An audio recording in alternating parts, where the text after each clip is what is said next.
All right. Before we get started here, what questions do you guys have for me this week? Let's start there. Oh, I have one. Okay. Over in Ohio, Yeah. they're not keeping their lists up to date whatsoever of people who have claimed their overages, people who have the outstanding overages to claim. So a lot of my list is inaccurate. So the county's not keeping up, you said. So Yeah. so you need to find a way to get fresher leads, correct? Yes. Now it's through that auction.com, but I'm talking about the leads that y'all give me. Okay. So those if came they from going the back, county. So. yeah, because if they going back anywhere past a year, yeah, people are claiming those, especially the ones worthwhile, over 50,000. Yeah, because we don't verify them, right? We Yeah. just reach out to the county, and the county give us the leads, right? But there's two routes you can go with this. You could either, when you get leads, you can either spend the time and verify that the funds are there, or option two is you could just make the calls, and then once you get a yes, then verify. I don't know if I can handle that emotionally. Yeah. So get a yes, and then they like, yeah, no, I got you. I don't do the first one because about the reason why I don't do the first one is because while I'm trying to verify, somebody else is already in the process reaching out to them. Gotcha. You see what I'm saying? I got So you. I would rather just make the call, get in contact with them. Once they say they open to it, then I will verify the funds. Right. Sounds good. So those are the two routes you can take when you're doing that, right? So because imagine if you got 300-400 leads, imagine trying to verify 300 or 400 leads. Nah, that makes sense. Yeah. So. I'm just trying to get more accurate leads. So let's say I have most of my leads are from 2019, say. Those are probably all going to be, or most of them going to be claimed already. So that's what I'm trying to get corrected. Okay. So what route you want to take, Chris, to start there? So yeah, I still want to do the just call them if they get a yes. Have that and then go from there. But as I've learned throughout this is in my state, everybody jumped on it pretty quickly. Yeah, that's why in my conversations I use language like possibly, might, right? Right. Then I'm not necessarily guaranteeing that they can get paid, right? And that's another reason why in my conversations I kind of verify if they received anything in the mail or received anything regarding this matter. Gotcha. Okay. Because when I do that, then they would correct me like, oh yeah, I claimed it, blah blah blah, or I'm currently working with XYZ, right? So, gotcha. Okay, I'll add that in mind. Appreciate that. No problem. Because then if they didn't receive anything or they don't know about it, right? Then I know I'm in good shape. So, right. Good question though. All right. What other questions? So I got a question about I've got a bunch of leads and then I sent them to Bell's Link to get skip traced. Yes. And then they sent me back a spreadsheet. So I have this spreadsheet and I had a question about like when you batch upload the whole sheet into the CRM. I got the list back today, but I was hesitant to do it. So I talked to you because I didn't want to have to go back and manually change a bunch of things. So when you put it into the VSC and then upload it, is it going to do it pretty much the same way that those other leads are in there, or how should I go about that? Do you have the template I sent? I don't know. Here, I'll tag you in it, but I sent a template that you guys can use to help upload the leads into the platform. Okay. Here, I'll tag you in it. Because it was that Excel template, right? Yeah. Because I know how to. I mean, I understand how to do it. I just didn't know if it was because you know they give you that Excel spreadsheet, but then you have to switch it to, I think, to VSC. Yeah, CSV. Yeah. CSV. Yeah, that's right. And then, but I just didn't know if it was because you know, I guess the question I have, there'll be like some leads will have multiple phone numbers that come back after the skip trace. Does it create like one lead for each phone number like it is in the CRM already, like with the other leads? Yeah, you just have to organize the spreadsheet that way. Okay. Here, I don't think you have access to it. I'm gonna tag you in this right here. Template.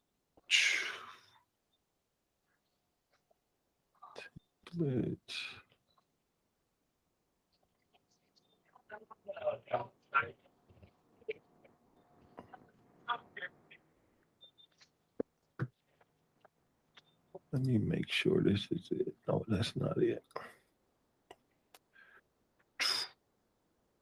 Oh, here we go. All right.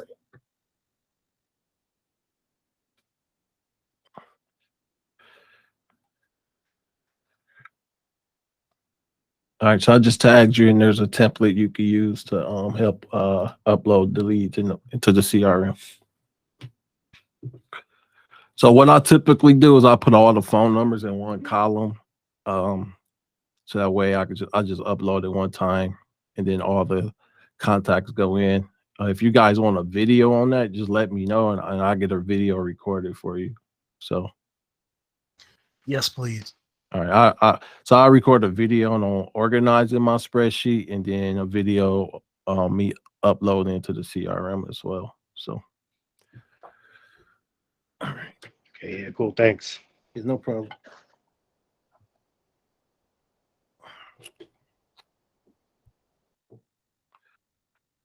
All right. What other questions? Template. That's it. So y'all got for me tonight? Tanya, you got a question for me?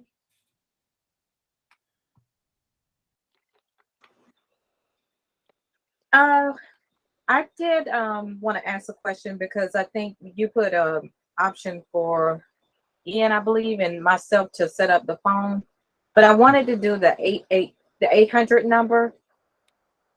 But when I looked at the let's see, when I looked at the I think it's template 8 to set up the 888 number.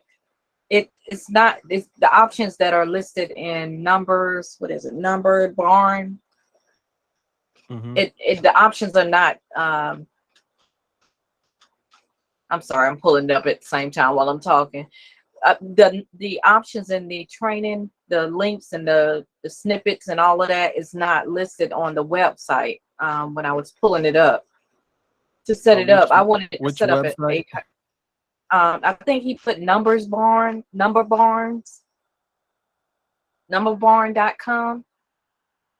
Yeah.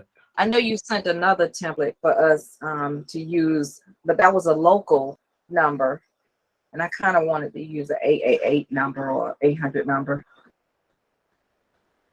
So was you not able to get a number from Number Barn? Yeah, it's not that I'm not able to get, I think the instructions in the template is just, it doesn't, when you check out, it doesn't give. I want to make sure I'm selecting. There was a list of options at the bottom of it. It had like 5 options, and if you want me to, I could share my screen and let you see what I'm talking about. Yeah, because I'm on their website right now. So when you tried to check out, like what comes up for you? Let me go back on it. It's there were some boxes to check at the bottom. I just didn't want to check the wrong options. Did you try contacting Number Barn support by chance? No, I guess because we were on the training, I thought it was something I could get over the phone, but that's fine. I can do that. I can definitely do that. I just wanted to see if you kind of knew how to navigate through this system here. Yeah, but you should just be able to buy a 1-800 number and check out.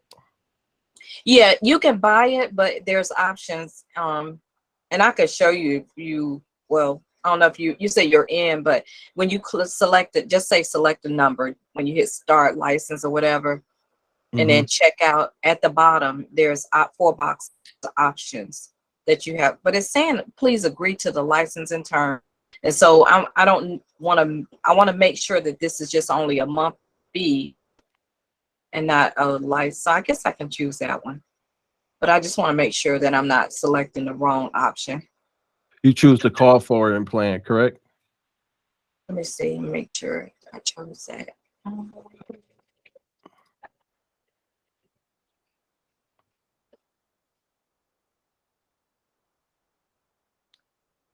I don't see a call forwarding plan on mine. Is it at the beginning where you?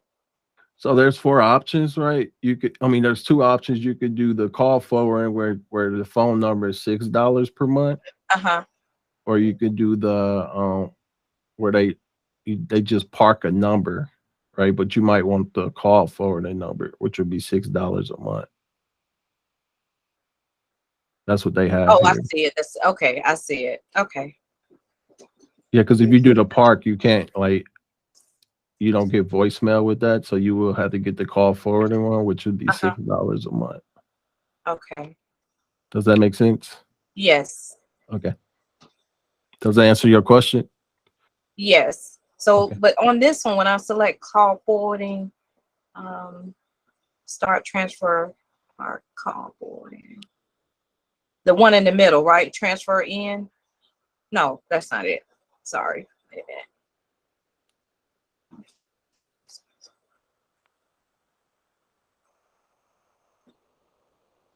I'm sorry, y'all. Oh, you're fine.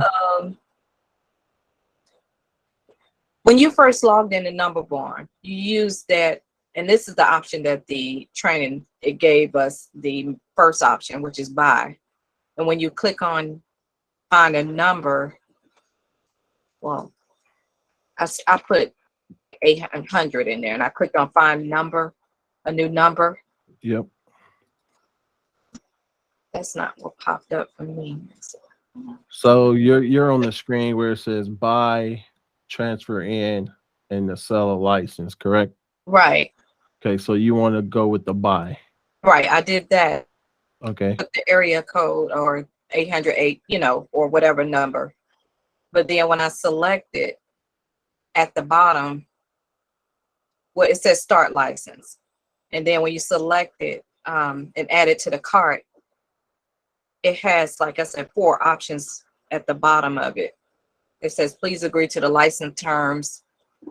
And so I'm thinking that I should choose just the monthly fee. Or I mean, I don't know. I want to make sure before. I'm just going to choose monthly fee. Yeah, you even want when to you do do that, yeah, you want monthly. What you see right. for monthly? Oh, I see the forwarding plan. I see what you're saying in the drop down menu. Okay, so I did that and select the monthly. Now it doesn't have continue on here for me to check out. I'll call them. Let me just call them when I get off here because it doesn't. Another option is at the bottom of the right-hand corner screen. If you click on that support option, they should be able to walk you through.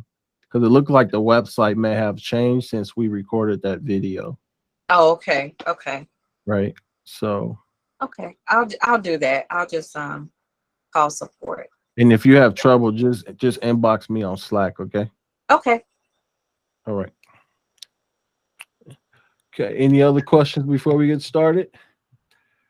No. All right. So I'm thinking we could do some role playing tonight. All right. So who want to be my agent and who want to be my homeowner?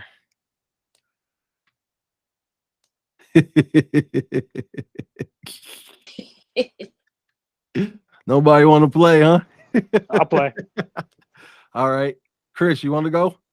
Is Chris still on here? No, Chris is not on here. Yeah, I'll play. All right. Charmaine, you want to go?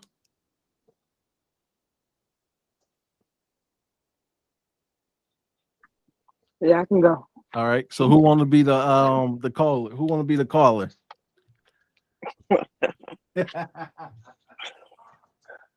I'll be the caller. Okay.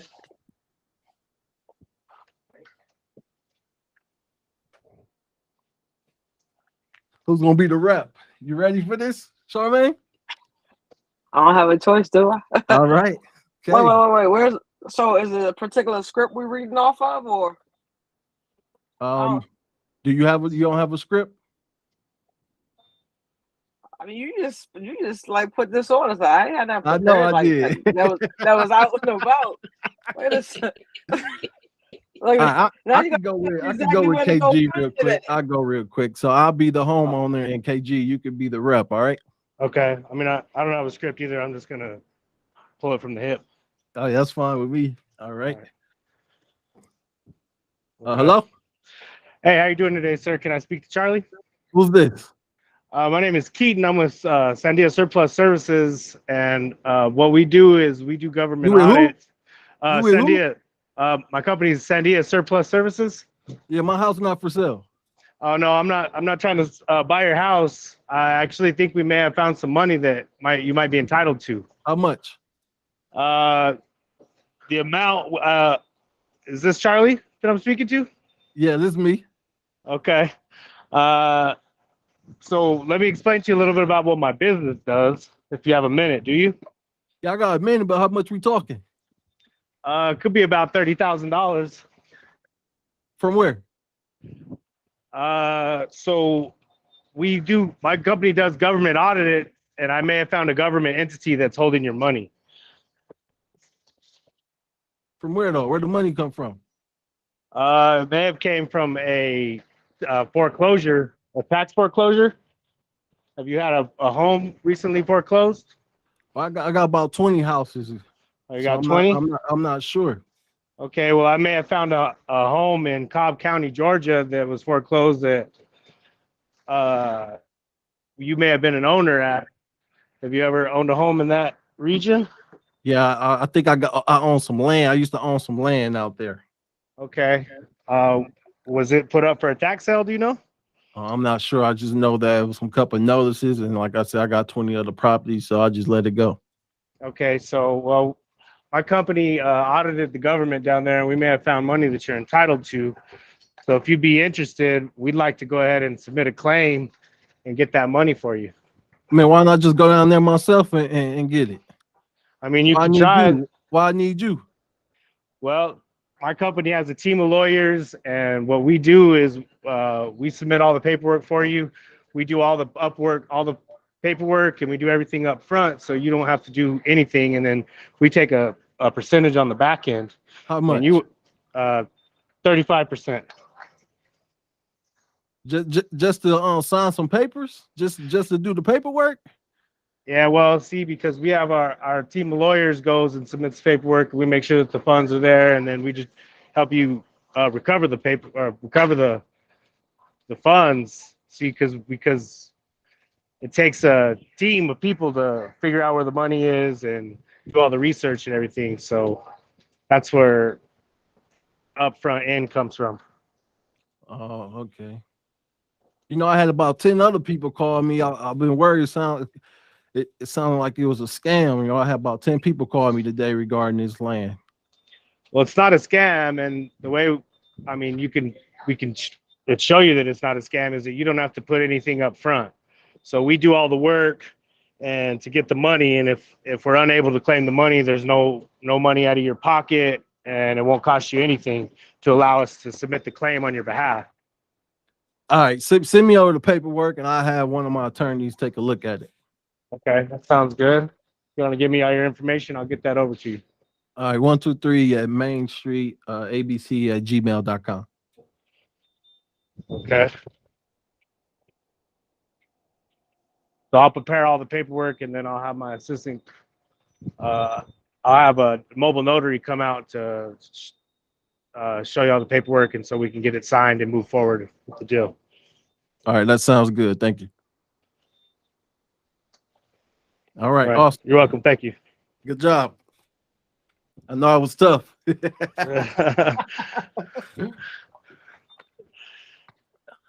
All right. Anyone want to give their opinion, their thoughts on how they felt KG did? Yeah, I like that you went yes and, is what I've been learning on the trainings is to not deny, but to steer the conversation in your to your benefit, and showing that a team of lawyers is going to be going up to bat to get him his entitled money. I like that specifically. All right. Awesome. Anyone else? Are you supposed to tell them that we get a fee on, I mean, the percentage, I should say? Do you give them that information are they entitled to have that? I guess it. Yeah, I think it's all personal preference. I typically give when someone asks me how much they have, I typically give a range. Okay. Right. And then on the call, I do mention I don't necessarily say my percentage, but I just say, you know, after my attorney take care of everything on the front end for you, you typically end up with around $70,000 in your pocket. Okay. Right. And then they might come back, well, what about the other 30%? Right. And then I just have to handle that objection. So, and the way I handle that objection is I'll just start naming off everything we're going to do. And then I'll put in that corner like, okay, with us doing all of this, do you have an issue with the 30%? And then when I name off everything, then no, I don't have a problem with you that. don't have any rebuttal. Right. So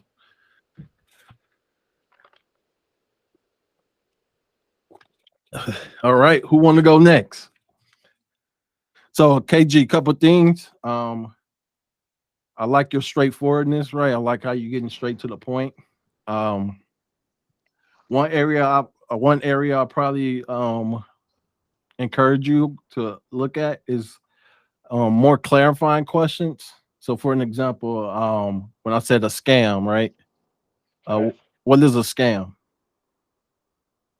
Somebody trying to get money out of somebody for some, fraudulent. I don't know, some kind of fraudulent Ian, terms. What's a scam to you?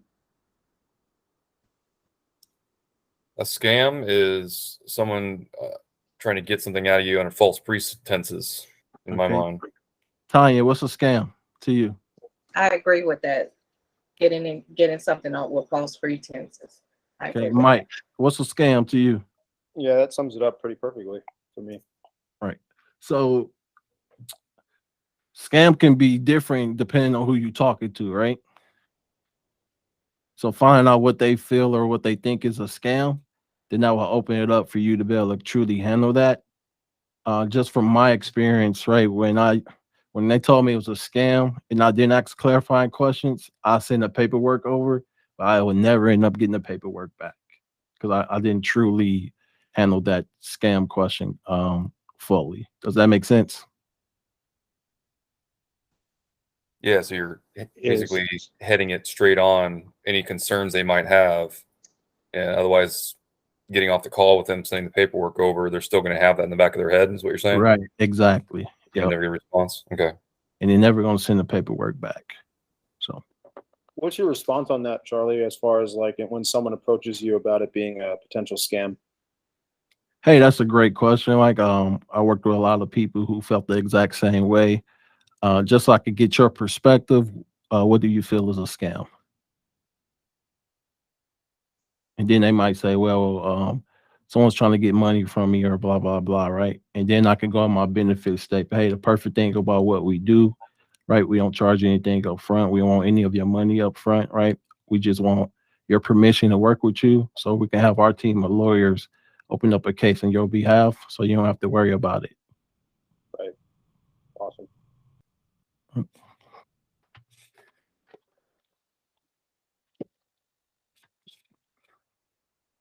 All right.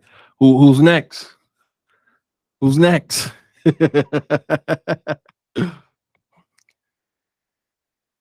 Zurich, you want to give it a shot?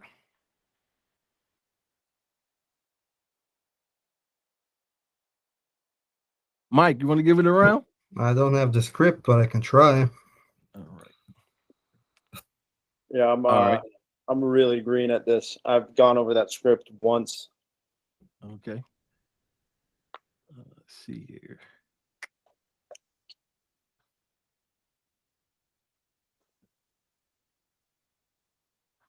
All right, let's see. Hey Charlie, which one is the script in for the It's in the code? section 2 or 3 in the resource guide. Okay. So,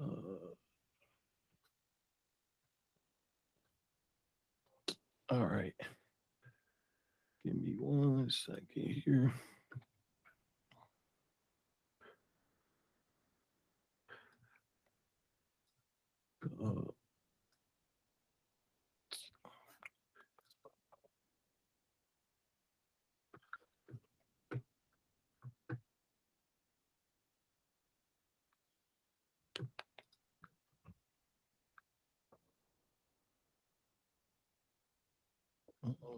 Okay.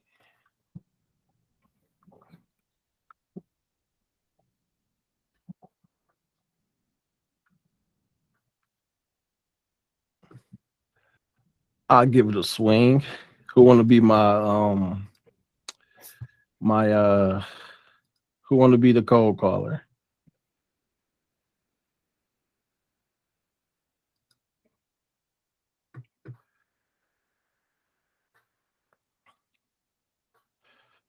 I'm sorry, the what caller?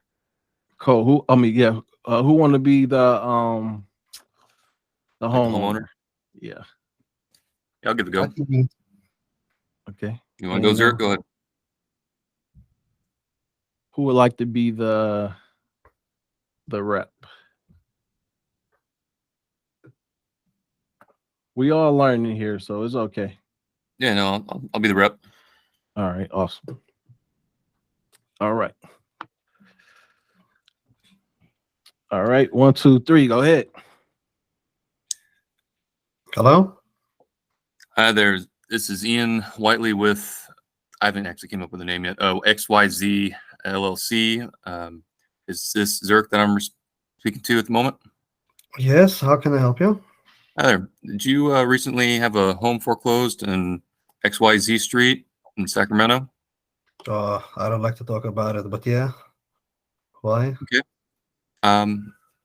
My company audits government entities, and it looks like you have some funds potentially that you can claim for this home that was recently foreclosed on. Is this something that interests you today? Talk about? Okay. Now, let me hear some more. Sure thing. So, at no upfront cost to you, my company would, on your behalf, and if you approve it, with our team of lawyers, go to this government entity and file all the necessary upfront work to acquire these funds that are entitled to you. And it would only be on the back end that we would settle on the bill for our services. Are you aware? Why would you do that? Why would we do this on your behalf? Yeah.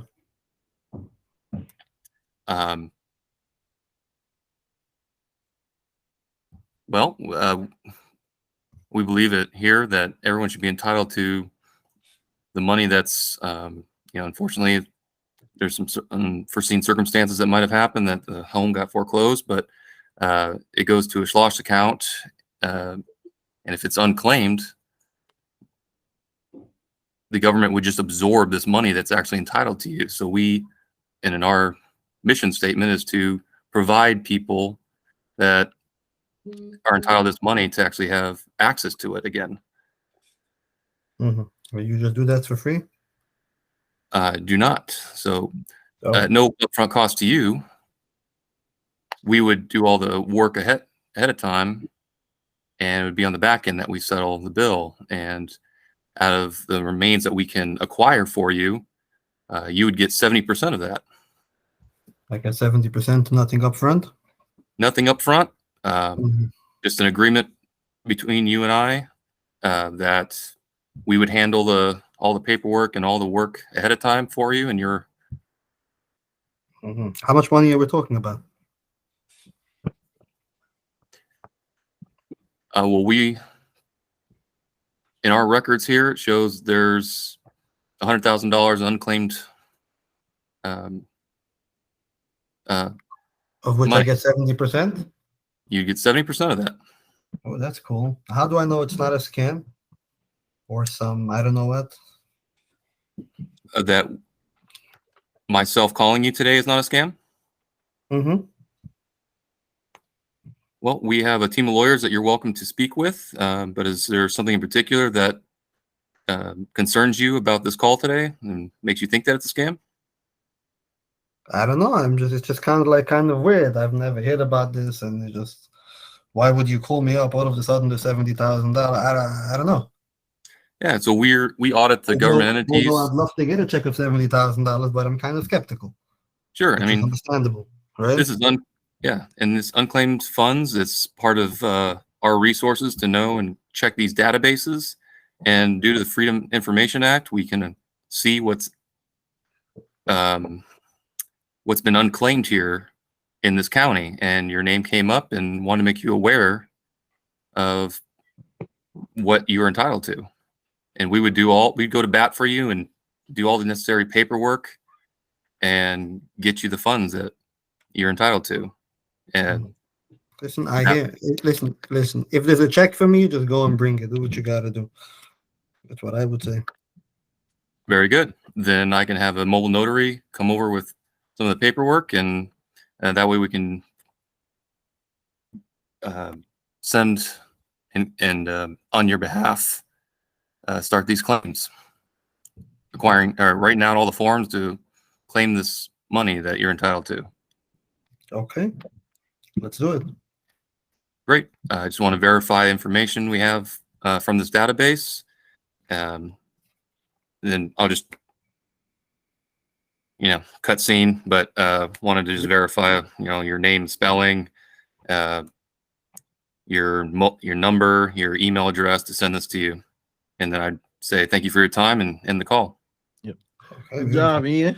Why would it be an email address, though? It should be just an address where you can come by to send them a mobile notary, no? Would you send it by email, Charlie? No, I get everything just in Everything, case. yeah. Sorry. Yeah. Hand in hand, correct? Yeah, all of it. I get everything just in case. So. Yep. Well, you got me excited for that check now. Get you 70%. All right. Good job, Ian. So thanks. Awesome. Feedback for Ian? I would just say you got to be a little bit more fluent in what you're selling. Yeah, I haven't read the script yet, and I haven't. This was just off of the mind, and if it was just off it was great. Thanks.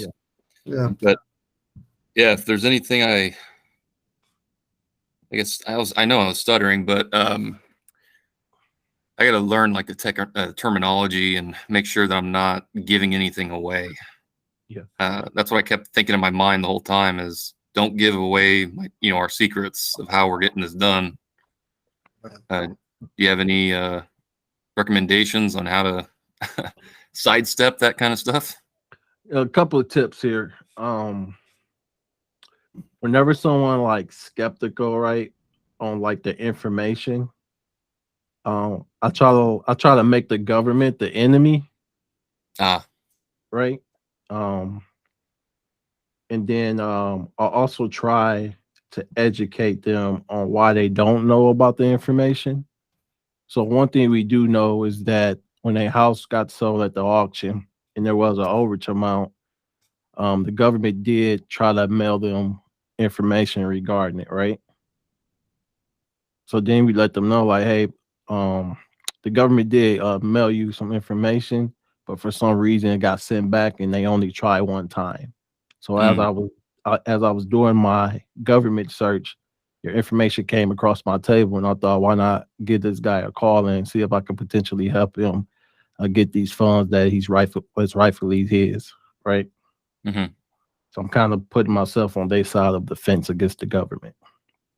Gotcha. Yeah. Awesome. Good job, man. For that be your first time and no script, man. Good job. Seriously. All right. So anyone here? I'm gonna give it a round. I'll be the rep. Who want to be my caller? Who want to be my homeowner?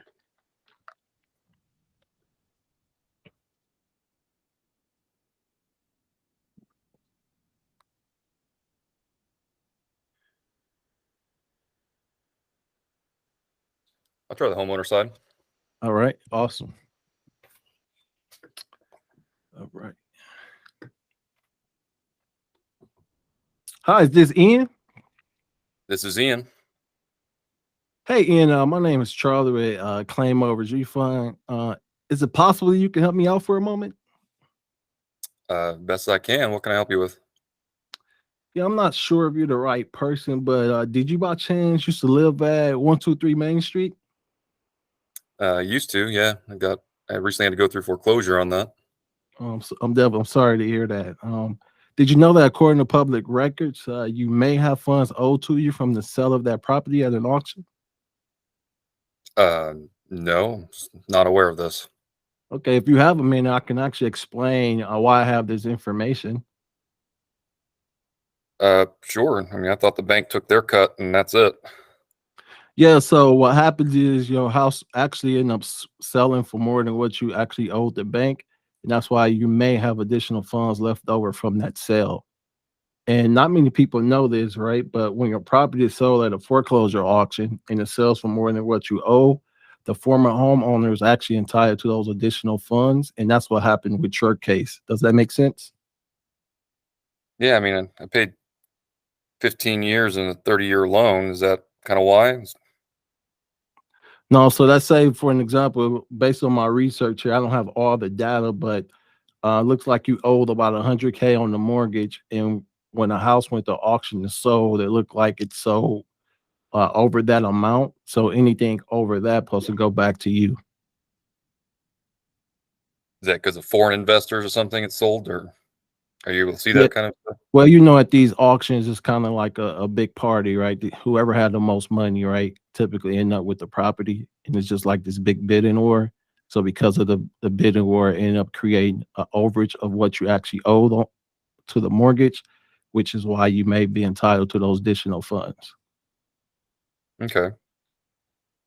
Now, a little bit about our company here. What we do is we audit public records, and we have a team of lawyers who actually help individuals like yourself recover some of those unclaimed funds that's actually sold at a foreclosure auction. Now, I know you mentioned earlier that you didn't receive anything in the mail regarding this matter, and you had no clue. Is that correct? Yeah, I've been kind of lazy about switching my new address. Now I'm in an apartment. Yeah, because what happens Maybe I got is, lost in the mail. yep, exactly. So the government only going to send you mail one time, and after that, they're not going to try again. So that's probably why you are unaware of the situation and the information I have access to. That Does makes sense. Does that It's make sense, government. Ian? Does that make sense, Ian? So far, so good. Yeah. Okay. Well, look, if you're open to it, and of course, with your permission, I'd love to have my legal team look into this for you and help you retrieve those funds. And how do we go about that? Yeah, the process is pretty simple. I'll have my legal team prepare some paperwork. And then what I do is we will actually hire a mobile notary, so you don't have to worry about it. Mobile notary will come out to your residence, get everything notarized, because the government do require us to get paperwork notarized before we can actually open up a case on the individual behalf. Okay. And are you going to give this notary my information so we can schedule a time? Yeah, so the way that process actually work is if we agree to actually work together, then I'll have the mobile notary reach out to you, and then you two will correlate a good time that works, right? But before the mobile notary come out to your residence, they will have the paperwork, and you will also have the paperwork, so that way you could kind of review it before the mobile notary come out to your residence. And what does this paperwork entail? Is this contract between us on, like, Yeah, what? great question.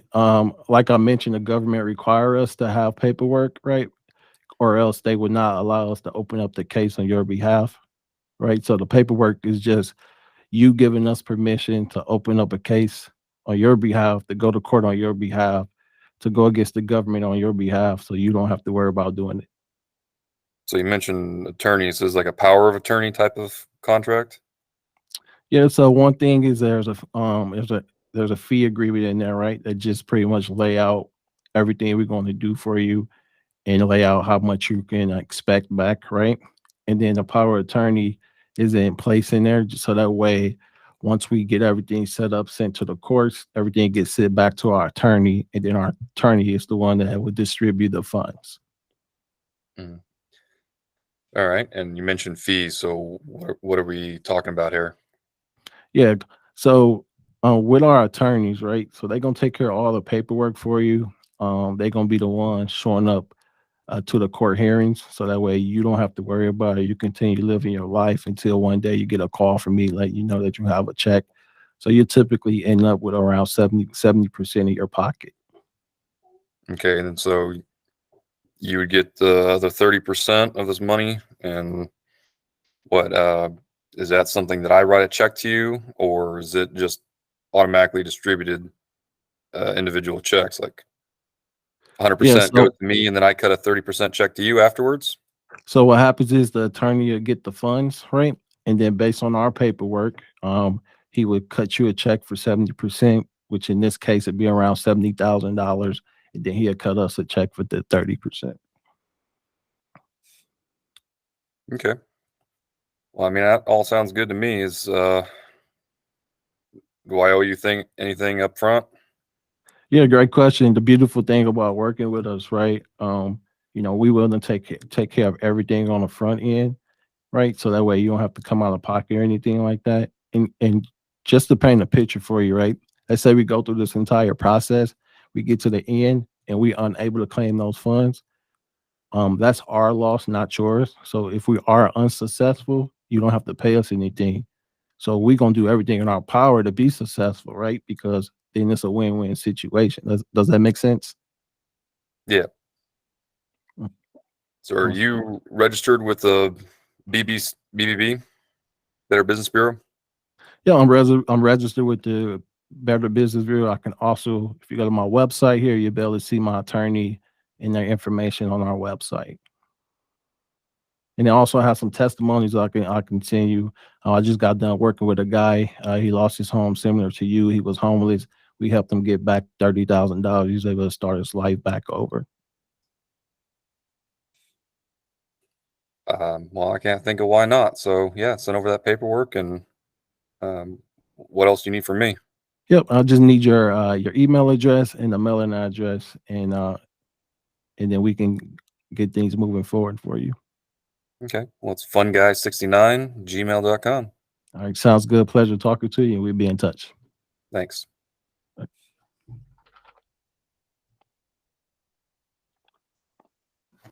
That was smooth. That was really good. Questions? I got one for you, man.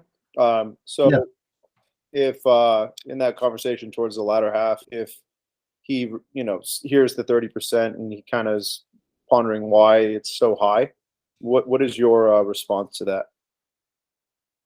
I'll probably want to find out why he thinks it's high, right? Mm-hmm. And then I would probably paint the picture of like everything our attorneys have to do, right? We have to go file a motion, right? We have to show up to all the court hearings and be there on your behalf, right? We have to take care of all the paperwork, right? Is that always the case where attorneys are in fact going and showing up on the behalf, to justify, like in that case, 30 grand? I work with attorneys quite a bit, and they're expensive, but if you pay them per hour, they might be wondering like, that's quite a fee. 30 grand is quite a fee for what could, perceivably be 10 grand or less. Do clients typically dig into that and want to know the nitty gritty, and do you give them a decent amount of that information? Only savvy individuals. Does that make sense? Right. Yeah. Yeah. Analytical. Yeah, people that's really savvy and they kind of know the ins and outs a little bit, right? You get that with them, right? So then you just kind of like go back and forth and find out like what they think is fair, right? Right. Okay. Thank you. Appreciate it. Yeah. So How would you respond when somebody just tells you, don't call me again? Would you call them again at all, or would you just ignore them? They said, don't call me again, right? I actually left them a voicemail and I got a text message back. Do not contact me again, period. Okay. So I'll probably follow up in a month and call them from a different phone number. Mm-hmm. Is that just through the Google number? Like you get another one from them? So you can buy numbers through the CRM, right? So Yeah. I would choose a different number and I'll probably reach out to them, right? So Okay.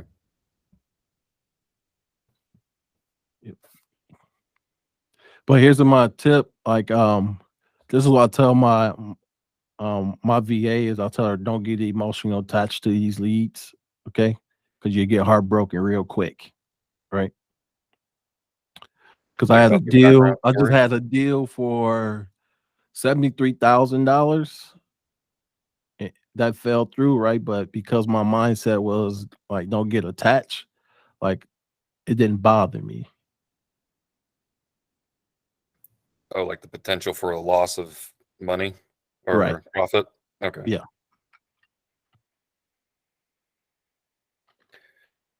Yeah, when you mentioned 30% and going, would you ever break down the question that when Mike and you were talking about, you know, really savvy individuals breaking down the costs? I had a question about,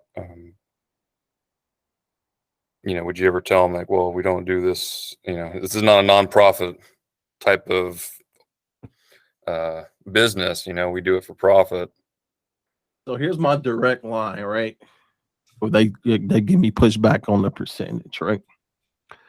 Great question. Our model here is we can't recover our client funds, then we don't deserve a penny from them. So even though we handle all the legal expenses, as well as handle all appearances in court, filing of all the paperwork necessary to receive your fund as soon as possible, we generally only receive 30% of the fund, right? And then I let them know, like, look, you don't know where the money's at, right? Mm-hmm. And there's no out-of-pocket cost to you. So what's the risk? Yeah, if they try to negotiate with you in terms of percentage, would you just stick to your guns, say, well, based on, you know, your historical know-how of how this state, I don't know, the expenses associated with California, for example, you know, like the high expenses, like this is, would you ever negotiate the percentage based on a deal? So it depends. If the deal is 6 figures, I'm okay going down to about 20% because it's still 20 grand. You see what I'm saying? Mm-hmm. For like a 7-minute phone call. I got you. But Yeah. if it's not 6 figures, like I'm not going any lower than 30%. Yeah. Okay. I just think it's all about how you position it to them, right? So they understand, right? Mm-hmm. And like this guy said, man, like with this guy, if he would have pushed back, well, he already told me he was too lazy to go anywhere or do anything about it. Mm-hmm. Right. So then my pitch would probably be like, hey, we're gonna take care of everything for you, right? So that way you don't have to do anything. You can just continue living your life, relaxing. Because he said he's too lazy to do anything, right? So my sell pitch would be around him being lazy. The benefit of being lazy is you just relaxing, right? So that's why active listening is so important, because then you can start plugging different things into your pitch. That's great. Thanks. So that's why a lot of times when I was bringing up questions, you hear me like in silent, right? Because I'm waiting to hear what you say, because that's telling me which route I need to go down. Like I'm not in a rush to get through these calls. Like I'm trying to build some type of trust, some type of rapport, but also be able to convert them at the same time. Yeah, not rushing the conversation. Right. Because when you're rushing and we talking money, then scam, right? People think scam, right? Yeah. So They're not That's a giving good you point. any financial information though, right? Like bank accounts or anything like that. I mean, they're just receiving a check at the end of the day, Charlie. So is that correct? Well, only thing we will require from them is going to be it depends on the county, but some counties require like the deed, the OD from the property, and some counties do require a picture of the driver's license, right? Okay. Yeah, because I was going to say the least amount of information they have to give you that's personal, probably the more comforting it is when it comes to you know, regarding scams, potential scams. Yeah. And another thing too is like at the beginning of the script, you could say a disclaimer like, hey, before I go any farther, I just want you to let you know I'm not looking for any of your personal information. I'm just here to potentially see if I can help you get your funds that's rightfully owed from the sale of a property you may have owned at 123 Main Street. And then that right there kind of like they put their guard down because now they know I'm not looking to get none of their personal info, right? So awesome. Any other questions for me? How do you how do you hook your VAs up, like as far as like bonuses or like when they help you close a deal, do you hook them up at all or? So my VA, she make 12%. Okay, see, that's what I'm talking about. So so she's kind of, so here's my thought process, right? I tell my VA, so the way I give them increased rates or increased bonuses is all based on like their performance, right? Right. So because I build bonuses as part of their performances, they super motivated. Right. Well, because I was thinking about like just doing like a case by case basis, so like just giving them like just a straight bonus for everyone that I closed, like in the beginning, and then maybe working something else out. Because Yeah, so I wanted to be motivated to help me close these things. yep. So my VA, I started her off at $3 an hour, and then as she closed her first deal, I said, "Look, I can either pay you $3 an hour, or I could pay you 12% on every closed deal." And she said, "All right, I'll take the 12%." Yeah. So now she's working commission now. Okay. Cool. So yeah, I just wanted to kind of figure out a way, like, because I wanted to be motivated, so I want to like come up with this way to like kick her a bonus every time we close a deal or something like that. Yeah, start at like 5%, right? And let them know, like, hey, you close 3 deals for me, then that 5% can go up, right? Okay, cool. And they'd be like super motivated. Okay. Yeah. Cool. Great question. I'm glad you brought that up. So What does your VA do for you, Charlie? Just out of curiosity. So I have now I got two VAs. I got 2 cold calling VAs, and I got 1 researcher. So my researcher, she go to the different auctions and prepare lists and prepare leads for me, get them skip trace through Bell's link, and then she upload them. And then my 2 cold callers is the ones that actually call in and help me close out deals. Got it.